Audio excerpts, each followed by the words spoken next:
Bonjour, nous allons corriger l'exercice 1 du chapitre Thalès qui porte la référence 3452. Bien, alors dans cet exercice, donc on a une configuration qui est décrite. Donc on a le point C qui appartient à la droite AM, le point B qui appartient à la droite AM, le triangle ABC qui est rectangle en B. On a deux dimensions de ce triangle rectangle, AC et AB. Et on a aussi le fait que les droites BC et MN soient parallèles. Première question, déterminer la mesure de BC, du segment BC.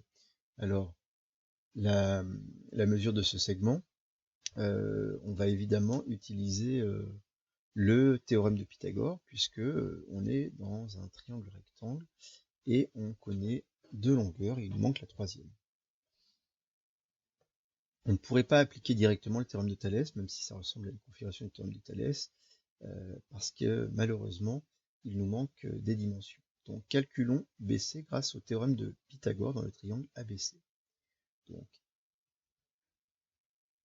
ABC est rectangle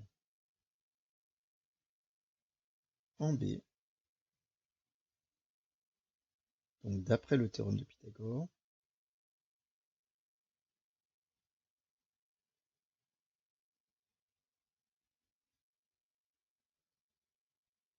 on sait que le carré de l'hypoténuse, c'est-à-dire AC au carré, est égal à AB au carré plus BC au carré.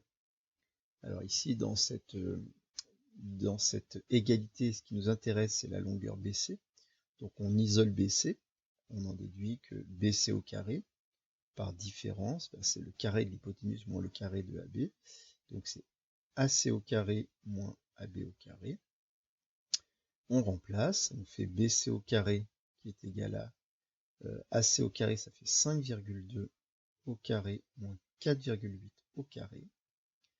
Et donc on va trouver que ça, que ça nous donne donc que BC au carré, c'est égal à 27,04 moins 23,04.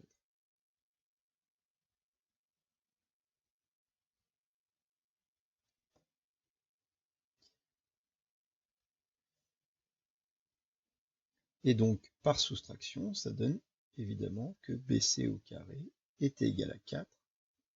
Et donc, on en déduit que BC, c'est la racine carrée de 4, c'est-à-dire 2. Voilà, donc on sait maintenant que BC est égal à 2. On peut le rajouter sur notre figure. 2 cm pour pouvoir, évidemment, l'utiliser dans d'autres questions. Bien. Question suivante. Question 2, on demande donc de déterminer la longueur du segment AN.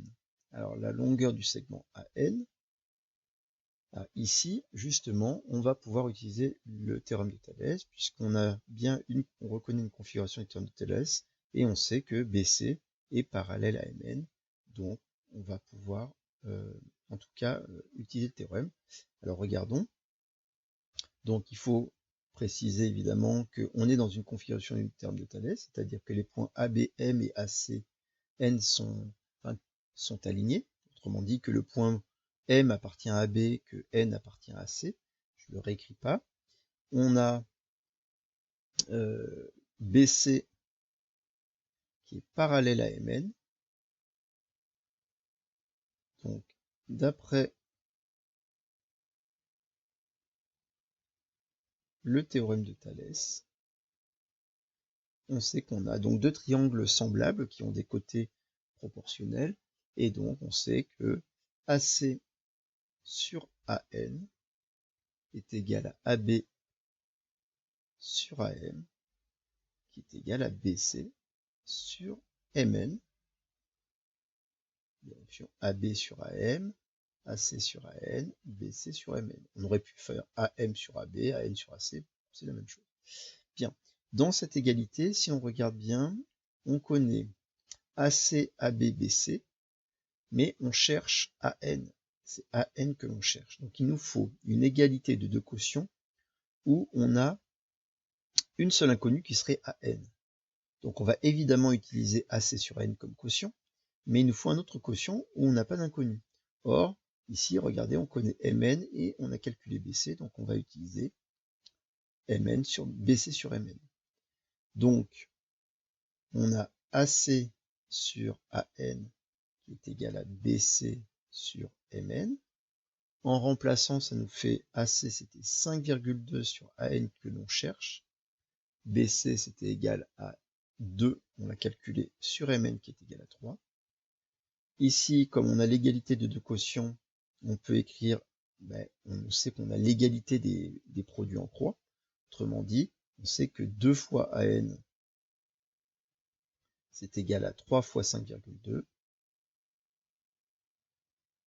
Et donc, on sait que AN, en divisant de chaque côté par 2, ça va faire 3 fois 5,2, c'est-à-dire 15,6 divisé par 2. On se trouve donc que AN va être égal à 7,6. 7,8, pardon. Voilà.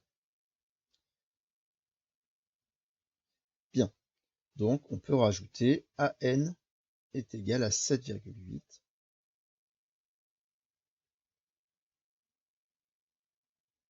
cm. Bien. On a une dernière question. Donner la longueur AM. Alors, AM, c'est cette longueur-là. On a deux méthodes. Soit on utilise encore le théorème de Thalès, soit on utilise le théorème de Pythagore, puisque vous voyez qu'on a ici obligatoirement un grand triangle rectangle. Il suffirait de le justifier qu'il y a bien un angle droit au point M. Ben oui, puisqu'on a deux droites parallèles et on a la droite AM qui est perpendiculaire à la droite BC, donc on sait qu'elle va être perpendiculaire à la droite MN, donc on va avoir un triangle rectangle. Et donc on pourrait utiliser le théorème de Pythagore. Mais on peut aussi se dire que finalement, dans cette égalité-là, on peut maintenant utiliser le quotient AB sur AM. Donc on ne va pas le rédiger, hein, mais on va redire. Donc on a AB sur AM qui est égal, alors soit on utilise encore BC sur MN, ce qui est une bonne idée, soit AC sur AM maintenant qu'on connaît AM. Donc BC sur MN, on obtient donc que AB, alors AB c'est égal à 4,8, divisé par AM que l'on cherche, c'est égal à BC qui vaut 2, sur MN qui vaut 3. Ça nous donne encore une fois que 2 fois AM, d'après l'égalité des produits en croix, c'est égal à 3 fois 4,8.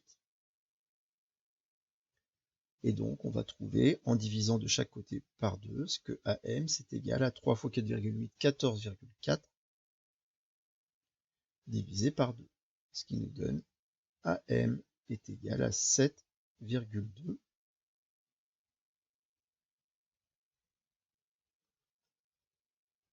Et voilà, on a trouvé ici AM, c'est cohérent par rapport aux distances, hein. Toujours vérifier aussi la cohérence des valeurs que l'on trouve, hein. Si on avait trouvé par exemple que AM était plus grand que 7,8, ça n'aurait pas été possible, hein, puisque là, évidemment, on a une hypoténuse qui va être plus grande que l'autre côté. Donc là, 7,2, c'est cohérent. Voilà donc pour cet exercice numéro 1. Au revoir.